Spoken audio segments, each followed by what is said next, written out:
ನಾ ಇವತ್ತು ಜಮ್ಮ ನಮಾಜ್ ಮುಗಿಸ್ಕೊಂಡು ಒಂದು ಪಲಿಮಾ ಫಂಕ್ಷನ್ ಹೋಗ್ತಾ ಇದೀವಿ. ವಿಡಿಯೋ ಮಾತ್ರ ಎಂಟು ತನಕ ನೋಡಿ. Hello guys, welcome back my mini vlog. ನಾನು ಇವತ್ತು ರೆಡಿಯಾಗಿ ಸೀದಾ ನೂರ ಮಸೀದಿ ಹೋಗಿ ಜುಮ್ಮಾ ನಮಾಜ್ ಮಾಡ್ಕೊಂಡೆ. ನಮಾಜ್ ಮಾಡಿದ್ರೆ ನಮ್ಮ ಪ್ಲೇಯರ್ ಬೈ ದಸ್ತಗಿರಿ ಹಾಗೂ ನಾಗೇಶ್ ಅಣ್ಣ ಸೀದಾ ನಾವು ಪಲಿಮಾ ಫಂಕ್ಷನ್ ಹೋಗಿದ್ವಿ. ಸ್ಟೇಜ್ ಮೇಲೆ ಬಂದ ತಕ್ಷಣ ಇಷ್ಟು ಜನ ಕ್ಯೂ ನಿಂತು ಬಿಡಿದ್ರು ಫೋಟೋ ತಕ್ಷಣಕ. ನಾವು ಸ್ವಲ್ಪ ವೇಟ್ ಮಾಡಿದ್ಮೇಲೆ ಮತ್ತ ಮಗನ ಜೊತೆ ಹೋಗಿ ಒಂದು ಫೋಟೋ ತಕ್ಷಣಿವಿ. A few moments later. ಊಟಕ್ಕಂತ ಬಂದಿವಿ. ಇಲ್ಲಿ ಕೂಡ ಜನ ಚೇರ್ಕಂತ ಕ್ಯೂ ನಿಂತು ಬಿಟ್ಟಿದ್ರು. ಸ್ವಲ್ಪ ಹೊತ್ತು ವೇಟ್ ಮಾಡಿದ್ಮೇಲೆ ಊಟ ಮಾಡಿದ್ವಿ. Chapati, mutton fry, biryani. ಊಟ ಮಾತ್ರ ಜಬರ್ದಸ್ತ್. Later.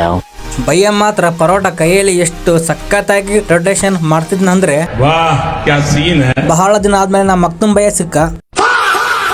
ನಮ್ಮ ಮಕ್ತುಂ ಭಯ್ಯನ ಜೊತೆ ಮಾತಾಡಿಕೊಂಡು ರಿಟರ್ನ್ ಮನೆಗೆ ಬಂದೆ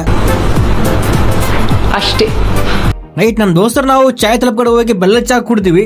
ಈ ಲಾಗ್ ನಿಮಗೆ ಇಷ್ಟ ಆಗಿದ್ರೆ ಲೈಕ್ ಮಾಡಿ, ಶೇರ್ ಮಾಡಿ, ಕಮೆಂಟ್ ಮಾಡಿ, ಫಾಲೋ ಮಾಡಿ, ಸಪೋರ್ಟ್ ಮಾಡಿ. ಟೇಕ್ ಕೇರ್, ಬಾಯ್ ಬಾಯ್.